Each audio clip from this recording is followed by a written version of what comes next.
Whiskey Tango Charlie coming to you on a Sensory Training Friday. Charles, I don't think we've ever talked about the largest distillery. Is it in the world or just in the United States? They're big, right? This is, you know what? I've had this up on the shelf for quite a while. This is the Jim Beam Double Oak Twice Barreled, right? Yeah, so this is definitely oak. Definitely oak. Right. But it's got a great sweetness to it, smell, man. Wow.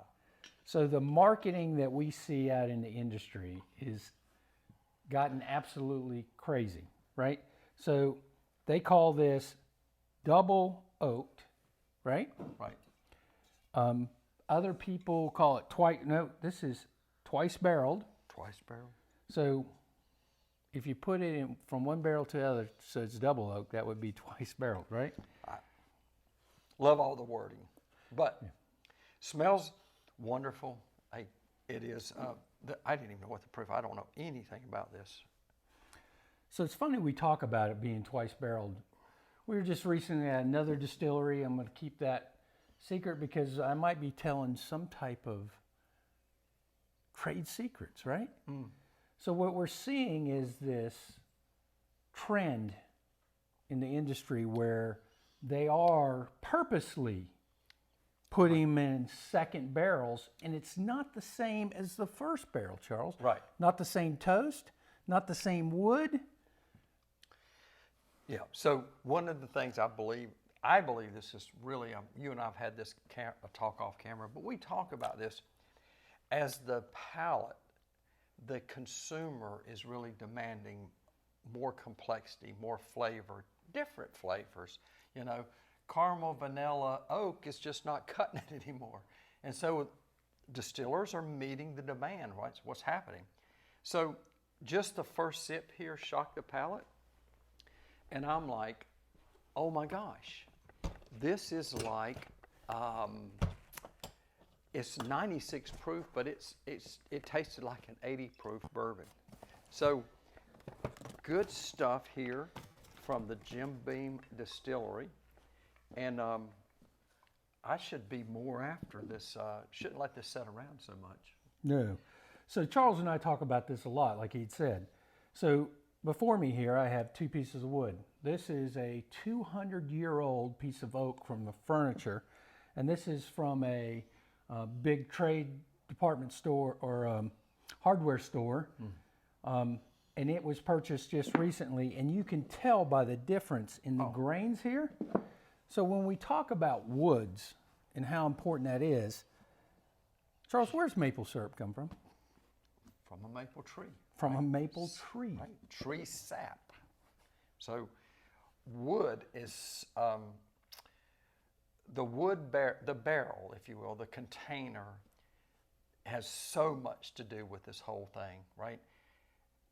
You can get up and we talk about this a lot. People get hung up on the mash bill, which is important. The distillate, it's important.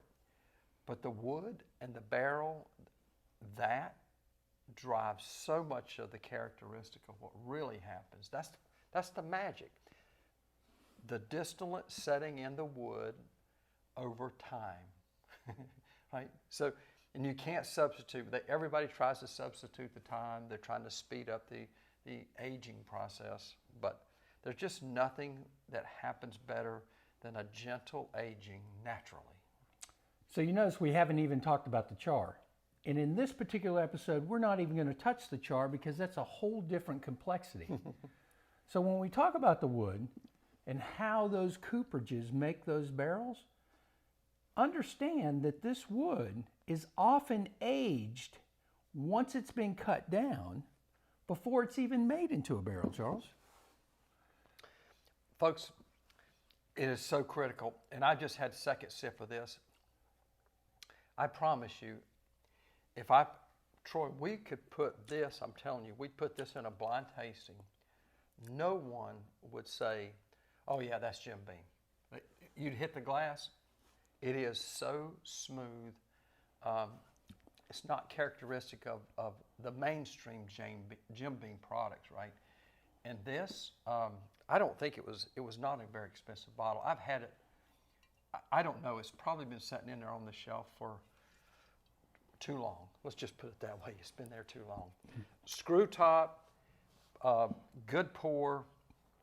Folks, don't get hung up on the real expensive things, because there are great bourbons in every price point, whatever you're comfortable with paying, right? But double oak or twice barreled. Hey, enjoy your pour, whatever that is. Cheers. Cheers.